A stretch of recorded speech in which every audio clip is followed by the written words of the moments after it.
Major news to start the show, Commanders family. The NFL Hall of Fame announced that 128 modern-era players have been named as nominees for the 2026 NFL Hall of Fame. And our guys, London Fletcher and Brian Mitchell, made the cut. Yes, they are on the list of nominees. Now, there's still a few more rounds to get to before it's official. However, this is still major news that we wanted to shed light on because you know we love our guys and they deserve it more than anybody else, man. So shout out to Brian Mitchell and London Fletcher. Now, let's start Command Center. Commanders family, nothing like a command center after a win. And that's exactly what we got for you today. That's right. Our Washington Commanders got a major dub this week over the Las Vegas Raiders. The guys and I will break down the highlights from our 41-24 win. And we had so much fun with y'all on Sunday. We are getting the game day crew back together. Tanner Moss and I catch up with future Hall of Famer Brian Mitchell and talk about the strong play of our special teams and our running backs. Then last but not least, we turn the page to Atlanta. The guys break down who will be cooking up against the Falcons. All that and more right here on Command Center.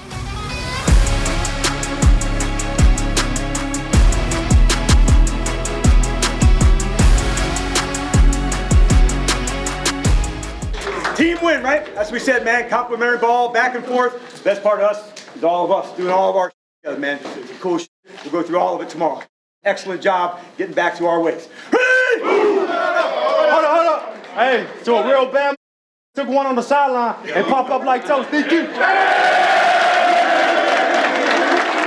Now, fellas, that is how you start off a show. Popped up like toast. Welcome into Command Center from the Big Bear AI Command Center studio. I'm your host, Brian Coble Jr. here with Mr. 8 to the 9, Santana Moss, the mouth of the South, Fred Smoot, and the legend, Logan Paulson, looking extra big in that dry fit, looking tough and scary. And you know who else looked tough and scary, Logan? It was your boy, DQ, man, taking that hit and pop it right back up. I know you were juiced about that. I was juiced about it, man, but it's always scary, man. Like, we see someone fall down that way, and it was cool to see him pop up. I think the coolest thing was the guys and how they rallied around him, right? They rallied around him on the sideline, they rallied around him in the locker room, and again, that kind of emotional connection these guys have, it shows up in moments like that. No, he's right, because how many times have we seen coaches get ran over, and all we do is jump back up, run on the field, but you saw everybody. Like, get my coach up the ground, then we'll get back, man. That shows protection, that shows love. Yeah, no doubt. It just shows you what he means to those guys, man. So special. Yes, bro. It was special, and it was special to see what our Commanders did at the crib over the Las Vegas Raiders. Tanner, we got to do game day and post game. How great was it to see our boys bounce back from that Thursday Night Football loss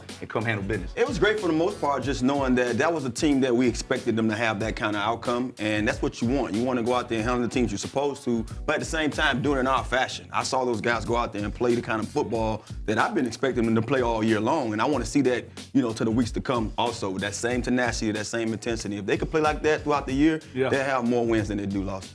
Fellas, a big win for us, and y'all know the drill. When we got wins, we got highlights. Now, we had 100 of them, but we could only pick 5. Let's get right into it. It's time for Top 5, presented by UA Local 5 Plumbers. Protect the health of the nation's capital since 1890. And fellas, we start off with the future Hall of Famer, Bobby Wagner, getting after the quarterback, looking young. Yes, he did. Grab and never let go. 11 tackles, 2 sacks, and 3 QB hits for the future Hall of Famer, Bobby Wagner. It wasn't just him getting it done. Our offense was getting it done. Luke McCaffrey, a year 2 guy we've been wanting to see a lot more from, busted out with a 43-yard touchdown, Tanner. First career one. Getting that ball in his hand and knowing what to do with it. Show me the pay dirt. That's what he asked for. And he did the first Landover leap. Give him props for that. Give him props for that Landover leap right there. I feel like that's the only way to celebrate your first career touchdown. Shout out to Luke McCaffrey, but it wasn't just Luke. It was also this rushing attack. Tanner said it during Game Day Live. McNichols gonna have a big day. And that's exactly what he did. Look at this 60-yard touchdown run. That's how you get rewarded, man. When you put in so much work, he's done so much for this team already since he's been here last year, man. He get his first chance to go out there and make a huge play, and he did just that. Fellas, this was our longest run for Washington since 2019, Logan. Oh, no, this feels. Love it, man. Love that approach right there. Hey, quarter, dime, nickel. Hey, we love that. And it wasn't just him stepping up for an injured player. It was also our quarterback, Marcus Mariota, getting it done in a number of ways. Not just with his legs, but also throwing that pill. Fellas, man, Mariota way to show up and show out against your ex-team. Dot right there, man. I would say revenge is best served cold. And that's the way Mariota wanted it right there. I'm going to run one, I'm going to pass one, I'm going to show you what you left behind. Now, fellas, during the game, I had to rub my eyes because for a second, I thought I saw Mr. 8 to the 9 back there returning punts, but it wasn't him. Yeah. It was our rookie wide receiver, Jalen Lane, who housed this thing. Tanner, He got 90 action. yards to the crib. He got bad look- action. That's bad all look I for kept 20 saying. right He there. got Yeah. action. Once I saw him hit that crease, man, it was rest. Did you see that lane? Yeah. Right? That mean the other 10 guys really blocked for lane. Because when he turned that corner, all he chucked was the deuces. I'll see you later. I like that, Fred. Fellas, Now, look at that big lane. Only you. Only you. Fellas, that big lane turned into the second longest punt return touchdown in Washington history. A great showing for a number of our receivers, including 1-7 Terry McLaurin, who continues to put himself in the record book. It's time for your winning numbers, brought to you by Maryland Lottery. Please play responsibly. Now, talking about Mr. McLaurin, he entered the top 5 on the Commanders' all-time receiving list. You can see he's in good company alongside our guy, Ring of Fame honoree, Mr. 8 to the 9 Santana Moss, and a full slate of Ring of Fame receivers. Tanner, I know you, brother. Yeah. You are looking forward to seeing him pass you in that rankings. How cool is it to see him top 5 with you? No, I love it. I've been counting since he got here. I'm like, this guy is going to surpass everybody. But I know it's going to be hard to get Art. So I would say if he has the kind of career that I expect him to have here, which is about 4 or 5 more years, I don't see him being no further than Passing Charlie Taylor. He'll probably pass Charlie Taylor, but I want him to pass Art. And I'm not saying that because I want him to get in front of you. Art. No, I think highly of all you guys. I just feel like what Terry has brought to this team year after year after year, he probably make it Put up. Logan Paulson's numbers up there with those numbers. That's what I want to see. Hey, listen, I know Logan got more crack blocks than anybody and more broken noses, man. Great to see That's off to Terry though, McLaurin man. That's dope. on That's this dope, list. Terry. Now, it was a big weekend for our Commanders return specialists and our running backs. And there's no one better to talk about the run game than with our guy, future Hall of Famer, Brian Mitchell. Now, I love my command center crew. However, there is nothing quite like getting the game day squad together, the best game day squad in the nation. This is your can't miss moment presented by FanDuel. Make every moment more with FanDuel, an official partner of the Washington Commanders. Welcome again, future Hall of Famer and our brother, our game day crew brother, Brian Mitchell. Always good to have you call in, my brother. And as you saw during the game, special teams was extremely special. B, how happy were you to see the guys getting it done, especially Deebo Samuel and Jalen Lane? Well, I was ecstatic to watch both of those guys go out there and do their thing. Look, Debo, they put him back there because he's very aggressive. He runs more like a running back. And I think running back to a guy with that mindset is going to have more success at that kick return game. Jalen Lane gets his opportunity for punt return, and we kept seeing him get close, especially against Green Bay. And he caught that ball, and his first step was up the field. And when he hit it, you knew he was gone because he has the speed to get it done. The second time, he got another return. He almost came out of that one on the other end, too. Had a chance to reach out to him and tell him that was rather close as well. So looking forward to it because special teams can always throw the momentum to your side. Hey, B, we always talking about just the momentum of having a good punt return or kick return.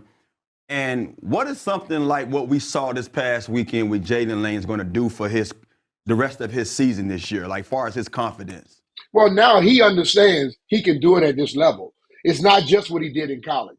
And the guys that are blocking for him, they're going to understand he can do it. So you know how it is, Tanner. The guys out there blocking, they don't want to be the one to mess up. They don't want to be the one that didn't get the block that would have sprung you. So those guys are going to work a little harder. The one thing I would say in practice, try to go full speed, those 30 yards or so. Because in the game, as a returner, yourself included, if we give us 30, we can do the rest. You know? So if they just get that going, I think some great things are in all of our future because I know you and I both love this young man and watching him play was very, very good. They also put him back later on kick returns. So he and Luke back there, I think that could be a very, very dangerous tandem for anybody in the league. And B, our guy Tanner saw into the future, man. We were talking about that run game on Game Day Live, and he said it.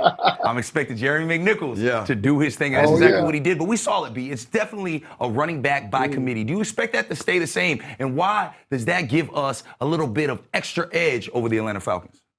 Because nobody knows who to prepare for. You know, everyone talked about Bill, but the first guy to take a snap was Rodriguez. And then you saw McNichols come in and have the bigger game. Well, when you're doing that and they got 3 people to prepare for, they're going to be missing out on something. And you get those 3 guys going to the game, and whoever is on that day, stick with them. Let them go out there and get it done. And then next week, it may be somebody else. But every week, the other team that you're playing against does not know who's going to be the guy in the backfield. So that can be an advantage for you and very much a disadvantage for them. Also having that element from our quarterbacks that can actually run the ball too. I think that gives us a huge opportunity to get those backs off. So I love the fact that we can have a running back by committee, but also you have to worry about our quarterback play when it comes to the run game too.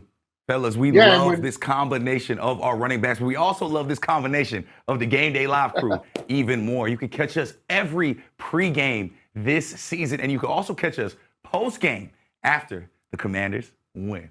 For my guy, Brian Mitchell, the future Hall of Famer, we appreciate you, dog. Thank you for taking the time. All right, bro. Now let's take a closer look at our opponents for Week 4. Now Atlanta is in their second season under head coach Raheem Morris and are entering the game just 1-2 after Sunday's big loss to the Carolina Panthers. Their starting quarterback, Michael Penix Jr., is in his second season with the Falcons and is surrounded by weapons. Those weapons include 4th-year wide receiver Drake London and running back Bijan Robinson, who leads the team in not only rushing, but passing yards as well. Now, let's take a look at those offensive numbers for Atlanta. Now, through the first 3 games of the season, the Falcons averaged 14 points per game, just under 200 passing yards per game, just under 140 rushing yards per game, and slightly over 350 total yards per game. Now, let's hear from y'all favorite duo, the dynamic duo, Logan and Fred, who are in the film room to break down this Falcons offense. This is your best seat in the house, presented by SeatGeek. The most disruptive idea in ticketing, a ticket that works. Expect the expected. SeatGeek. Thanks, VC. We just looked at some Atlanta Falcons numbers. Now let's put some context behind it, right? Let's talk about our guy right here, Michael Penix Jr., and he's an interesting guy, man, because obviously everyone thought maybe 2nd-round pick, but the physical talent this guy has is tremendous, right? So at the bottom here, we're going to get a little outside release, going to inside release, run a big out. And this is in the middle of the field. This is a really hard throw, Fred. Yeah, people don't understand. He's a left-hand quarterback, so this is throwing across his body, and you throwing to the sideline from the opposite hash right here. And watch this ball stay on that line. That's what I always tell when the quarterback got strength in his arm. Can it stay from going up and down, Bobby? Can it stay on that line? Yes, this one is. And so, Fred, you took the words right out of my mouth. Like the trajectory, the ball velocity, it's there, man. Not going to put a lot of touch on the football. It's going to be nice and flat, but he has one of the better arms in the NFL. And again, this is what I thought we'd see a lot of from them, is these kind of deep, down the field throws. Sail routes. Kind of the stuff he did at Washington, right? Yeah. Well, just the 3-layer routes. Yes, exactly. But it's been a little bit tighter. And again, I think that kind of speaks to some of his struggles a little bit, right? But the physical ability is there, man. That is you're gonna be hard pressed to find a throw like that. In the NFL over the course of the year. So people sleep on that. Very, very talented,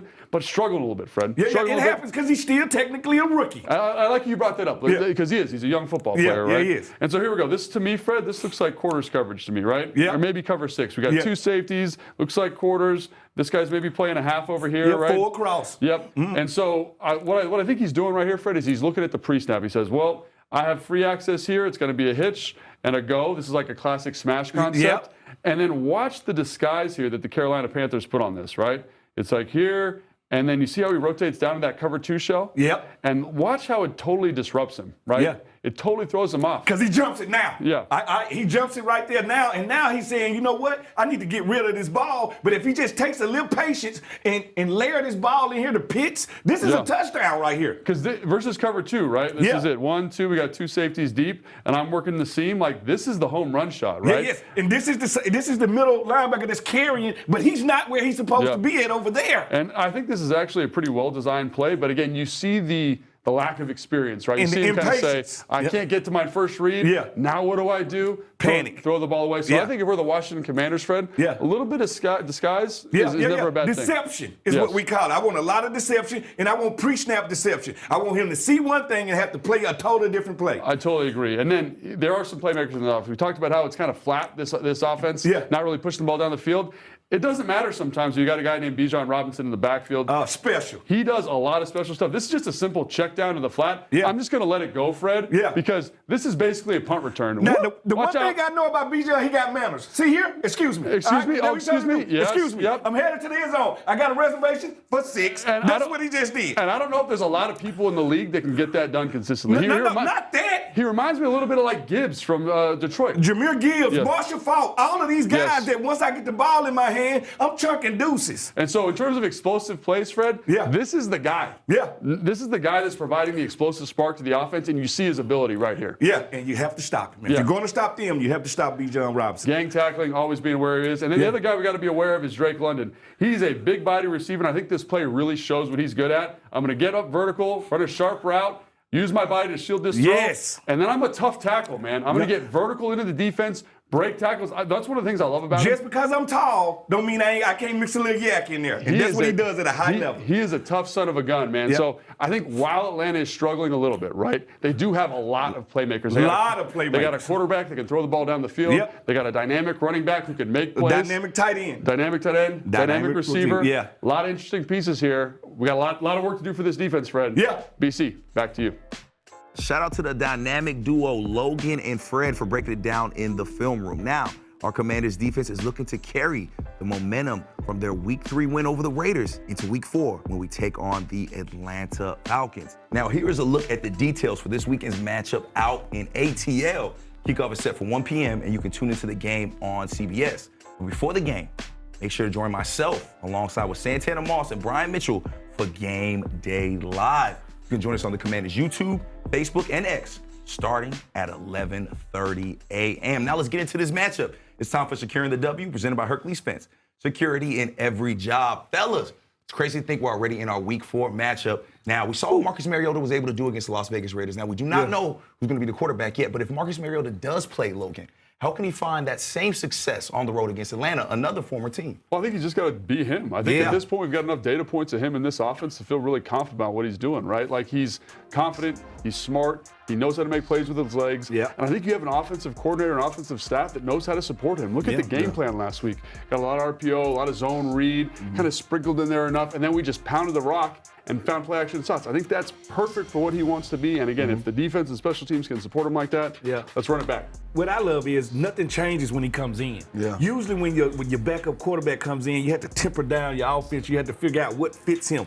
Everything fits him that fits JD5. You push the gas when he comes in. You do not decelerate. You accelerate when he comes in. And I love the fact that he had his Vegas chance to get a little Marcus revenge. And if he starts this game, he gets another chance to get a little Marcus revenge. And you know what? As an ex-player, if you could play with some extra on your mind, it kind of brings out the best in you. So I'm pulling for him. Yeah, it's all about execution. I think one of the things that he showed last year when he got a chance to start kind of put us, I guess, at ease, knowing that he's going to get the opportunity this time around, and he did just that. He executed. When you're a veteran, we talked about this, when you're a veteran, things slow down tremendously.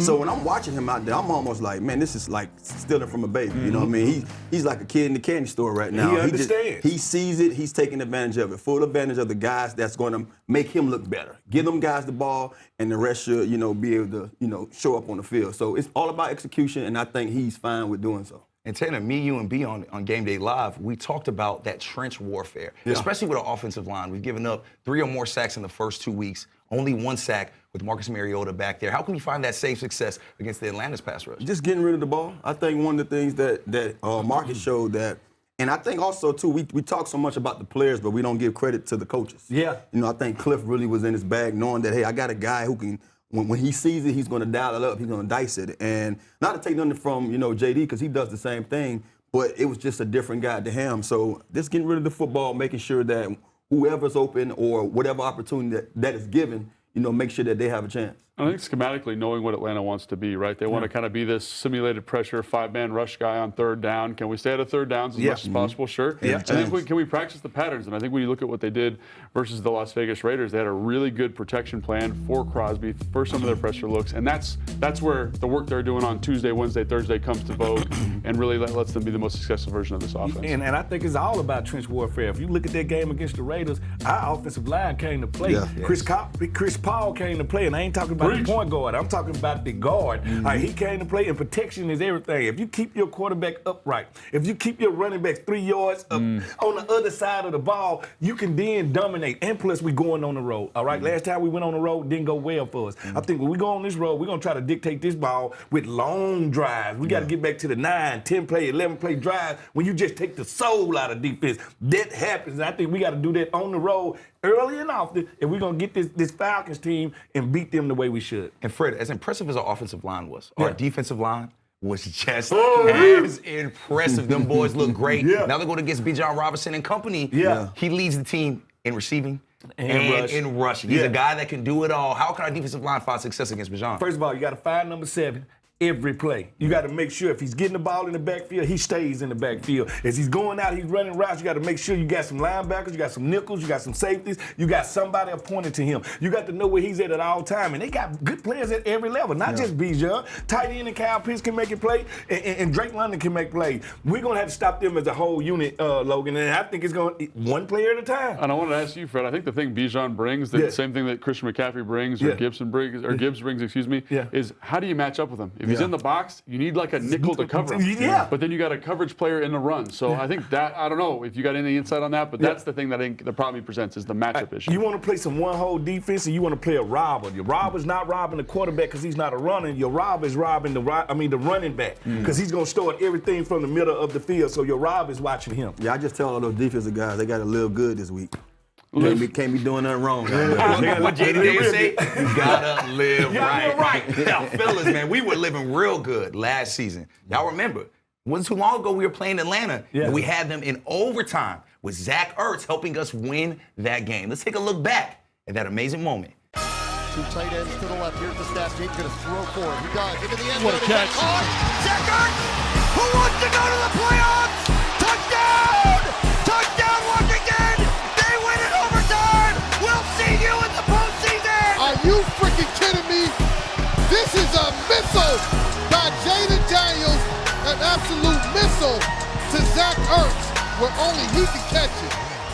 Fellas, now I've told y'all before, y'all are my rich friends. When I pull up to y'all potlucks and y'all kitchens, I ain't bringing nothing but an empty stomach. And so when I pull up, I need y'all to cook. And when we pull up to Atlanta, we need some guys to cook. So right now, y'all got a couple of recipes, a couple guys here that need to cook against Atlanta. Fred, since you the resident chef, according to you, I'm gonna let you cook up first. Who's gonna cook up in Atlanta, according to Fred? I'm gonna tell you what chef is really gonna cook up in Atlanta. It's gonna be one Tasmanian devil, Chef Frankie Lubu. You say, what's the main dish? We're serving possum, because you know what? They play dead sometimes. And if we really want to beat this team, we need to understand, get them while they down. Don't let them up. Chef Frankie Lubu, it's your time to cook. I've been waiting on that game this year where you downhill and you just cause a disruption. There you go. That's tough to follow. Who do you have cooking up? So I really have a 3-course meal, right? I got the running backs, right? Bill Krosky merits the guy, but I really think all 3 of those guys. Chris Rodriguez. Side of Chris Rodriguez. Oh, yeah. And then we got a little Debo sprinkled on top, a little seasoning, maybe a little Marcus Mariota. So I think this run game's got to eat down there, right? Because I think one of the things that made us so successful last week was our ability to run the football downhill, multiple personnel groupings, and just the physicality of it. And it all starts with these guys in the backfield. So I'd say it's a 3-course meal. Love a 3-course meal. Bring up the Chris Paul. Let's get some of that.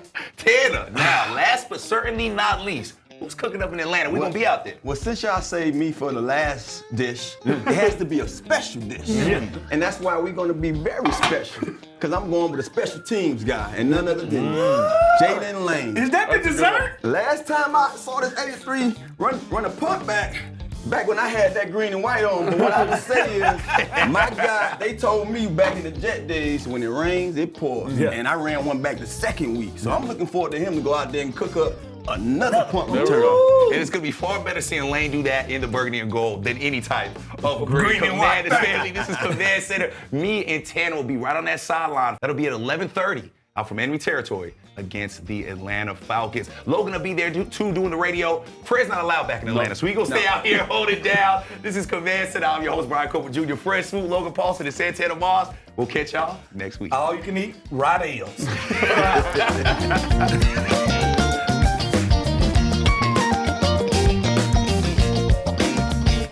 Command Center was filmed at Big Bear AI Command Center Studio.